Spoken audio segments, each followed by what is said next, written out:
Hi everyone, today will be our last lecture about visualization, and we're moving on to a new package called seaborn. And you may feel that we have been playing with matplotlib for really very long, and matplotlib is good. Well, it gives us almost all the basic visualizations we may need to have when we are doing Python. But there are problems. Well, one of the problem is, well, it's a very early version of the Matplotlib. It was created to do what MATLAB was able to do.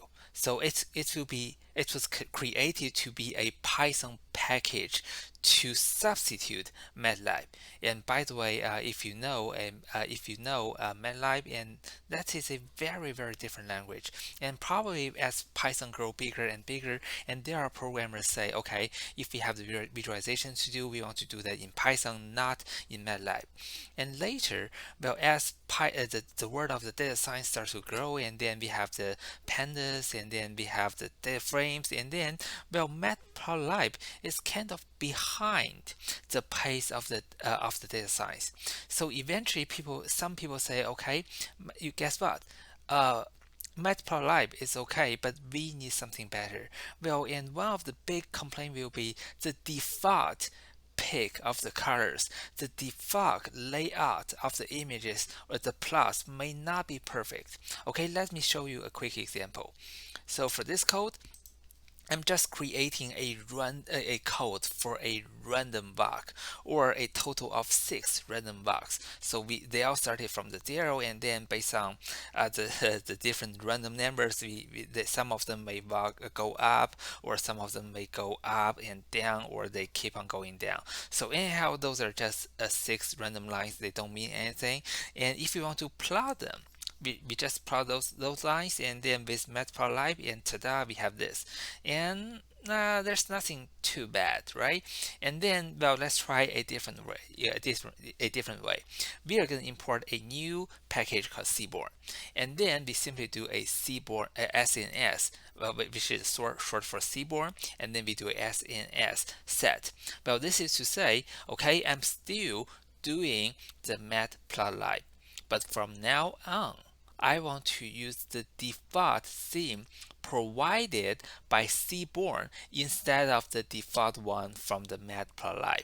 Okay, so here I'm doing exactly the same code. It is still the command from the matplotlib, and you see the difference. So for this one, and using the seaborn scheme, we see this one.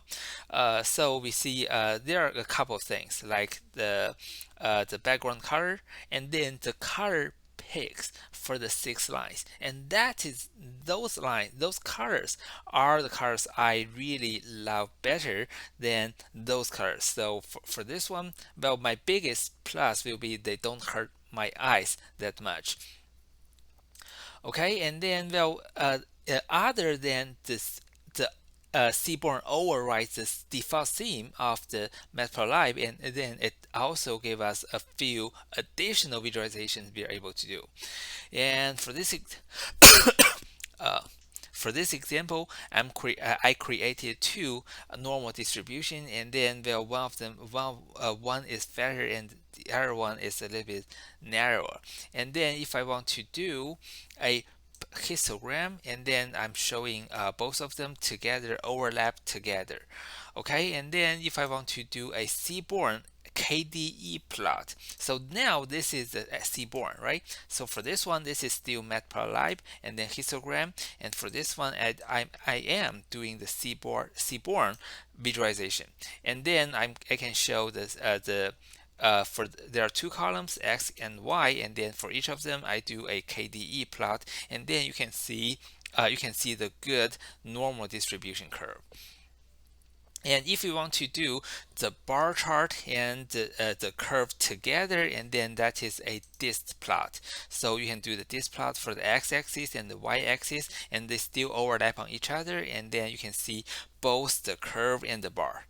Well, and if you want to do the KDE on the x and y together as two axes, the x-axis and the y-axis, and this is what you get. This is the KDE plot using the data, and remember the data has two columns, the x and y. And well, probably you are not quite happy with this one. And how about this word? So for this version, we are using the kind as a KDE. And then we can see, well, the center of the X and Y, they are around 0, right? And then, well, the dense area, and then the less dense area, and then, well, outside we don't have any sample. Well, and this one is my personal favorite. Well, because well, it still shows the same information, but instead of using just using the colors and the circles, now we are using the hexagons. Well, personally, I like this because I can visually see where is the denser area, and then seeing the hexagons. Well, it's a little bit better, well, than seeing this one.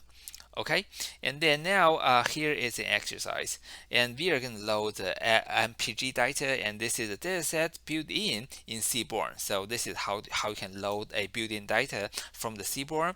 And then you can see, well, if you see the model year, and all the models were very old.